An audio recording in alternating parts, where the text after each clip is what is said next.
together. The fact that you haven't taken any refugees.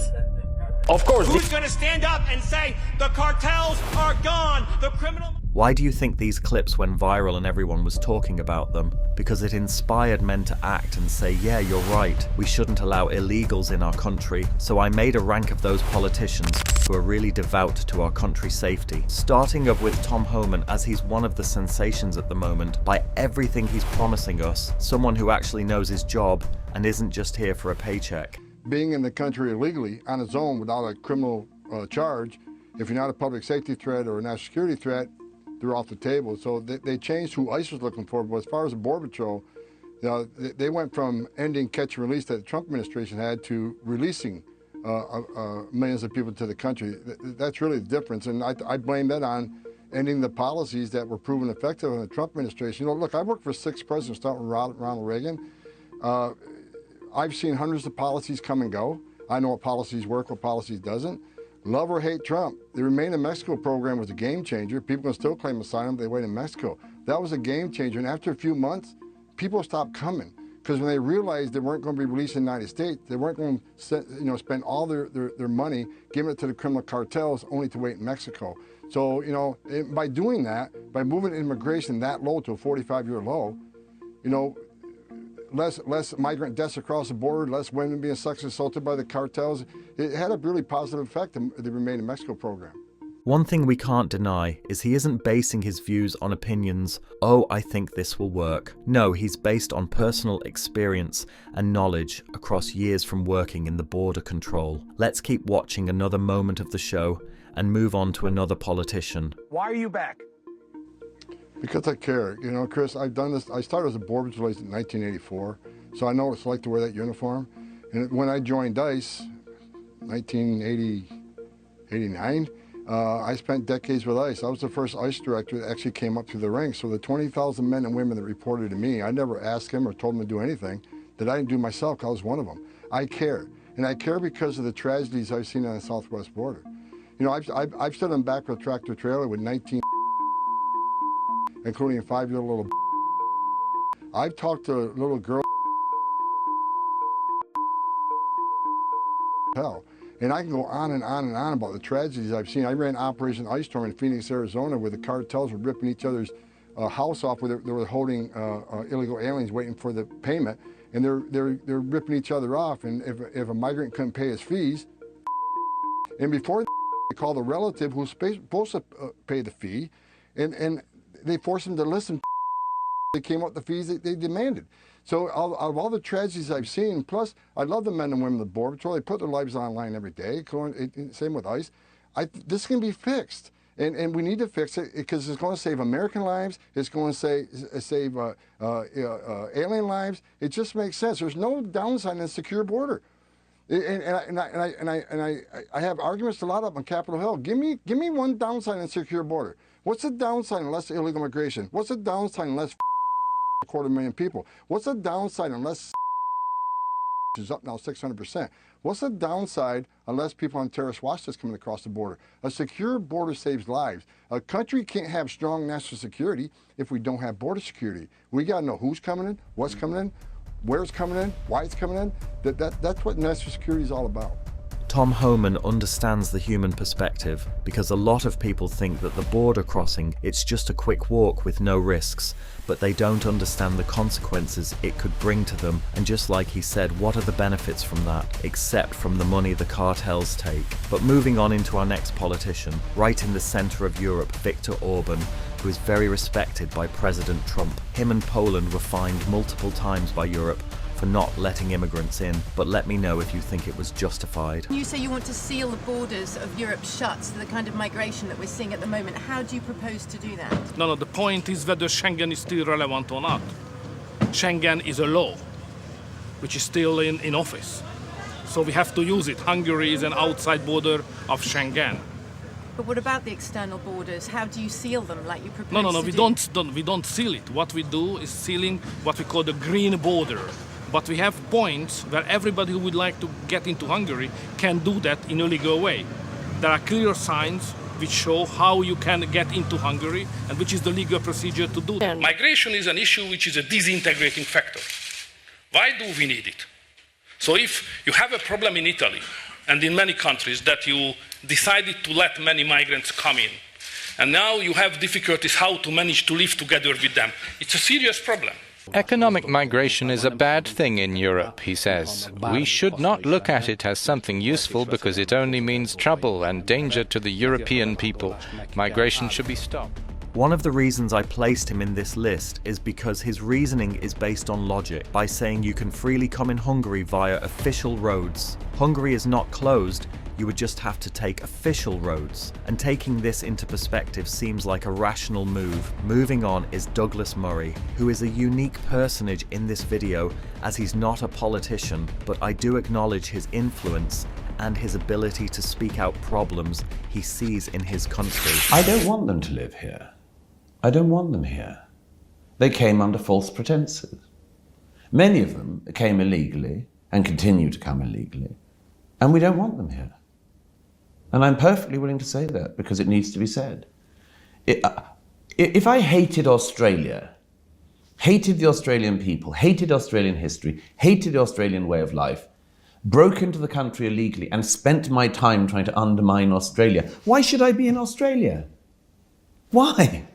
What would I have brought the country? What benefit? What moral benefit? What financial benefit? What social benefit? The answer is, you'd have brought no benefit. So why just hope that those people are not in large enough numbers and keep your fingers crossed and put it off for another day? I think we have to start saying very clearly, if you don't like it here, go.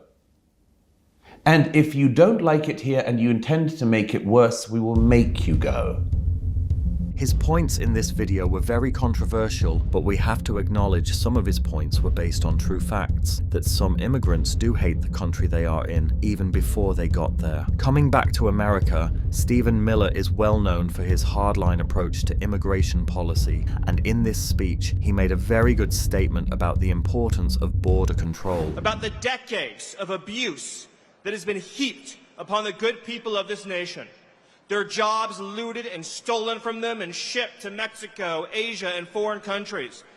The lives of their loved ones ripped away from them by illegal aliens, criminal gangs, and thugs who don't belong in this country. A political system that punishes hard-working citizens, oppresses them at every turn, takes away their right to free speech, the right to political expression, the right to fundamental safety in their own country. Who's going to stand up and say, the cartels are gone, the criminal migrants are gone, the gangs are gone, America is for Americans and Americans only?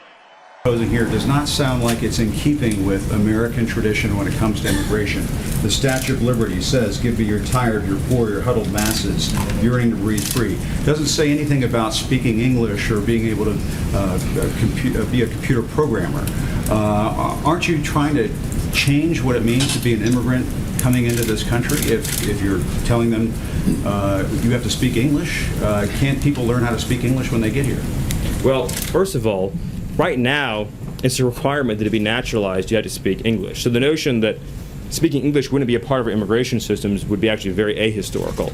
Secondly, I don't want to get off into a whole thing about history here, but the Statue of Liberty is a symbol of liberty enlightening the world. It's a symbol of American liberty lighting the world. The poem that you're referring to that was added later is not actually part of the original Statue of Liberty, but more fundamentally, the history, but more fundamentally, you're saying the that history does not represent. I'm saying that the notion. I'm saying the notion that I'm saying the notion. Stephen, I'm sorry. No, that sounds Jim. like, let me ask you a question. That sounds like some national park revisionism. No, what I'm asking you is. The Statue of Liberty Jim, has always Jim, been let me ask you a question. Of hope to the world. Jim, for people to send. Jim, do you believe people to this country? Jim, and they're not always going to speak English, Stephen. Jim, they're not do you always believe going to be highly skilled. They're not always going to be. Jim, I appreciate your speech. Jim, I appreciate your speech. So let's talk about this. It was a modest. Jim, let's talk about this. In 1970, when we let in 300,000 people a year, was that violating or not violating the Statue of Liberty law of the land? In the 1990s, when it was 500,000 a year, was it violating or not violating the Statue of Liberty law of the land? Was it violating? When it was 700,000 years. No, tell me what years. Tell me what years. Tell me what years meet. Tell me what years meet Jim Acosta's definition of the Statue of Liberty poem "Law of the Land." So you're saying 1 million a year is the Statue of Liberty number. 900,000 violates it, 800,000 violates it. You're sort of bringing a press one for English philosophy here to immigration, and that's never been what the United States has been about, Steve. But you're also your statement's also shockingly ahistorical in another respect too, which is if you look at the history of immigration, it's actually ebbed and flowed. We've had periods of very large waves, followed by periods of less immigration and more immigration, and during we've had a period of immigration right now. The president wants to build a wall. Actually, that's the thing I don't like about debates. Someone is going to speak when you're speaking if he doesn't like your idea or just doesn't care about it. But since he asked the question, the least he could do is listen. But I guess we're not all the same, and he finds that normal. And so the last person is Ted Cruz, who pointed out the major problem about the border control. They reinstated catch and release, and they pulled out of the incredibly successful Remain in Mexico policy. Those decisions caused this crisis. Last night, when we encountered the group, we asked them, how many of y'all believe you get to stay in America? Every one of them said, absolutely, we get to stay. As long as that's the case, they will keep coming. And understand, Joe Biden doesn't want to fix this problem. He doesn't want to secure the border. Kamala Harris doesn't want to secure the border. Chuck Schumer doesn't want to secure the border. Alejandro Mayorkas doesn't want to secure the border. Here's what they want to do. They want to speed up the processing of illegal immigrants. They want to make it even faster. They want more illegal immigration. They want 8 million to become 10 million, to become 15, to become 20 million. To understand the enormous hypocrisy on this issue, look no further than the blue state governors and the blue state mayors who are declaring crises. Look at Eric Adams, the mayor of New York City, who has said illegal immigration is a crisis and illegal immigration is destroying New York City. And New York City has had roughly 110,000 illegal immigrants. I don't disagree with Mayor Adams on that. But the last I checked, New York City is a hell of a lot bigger than McAllen, Texas. Just in the Rio Grande Valley sector, Border Patrol agents have detained over 1 million illegal immigrants in the last 2.5 years. If 110,000 is destroying a giant metropolis like New York, what about the devastation here in South Texas? Understand, this is deliberate. They're not trying to stop it. They want more of this. That's all for today. Thanks for watching.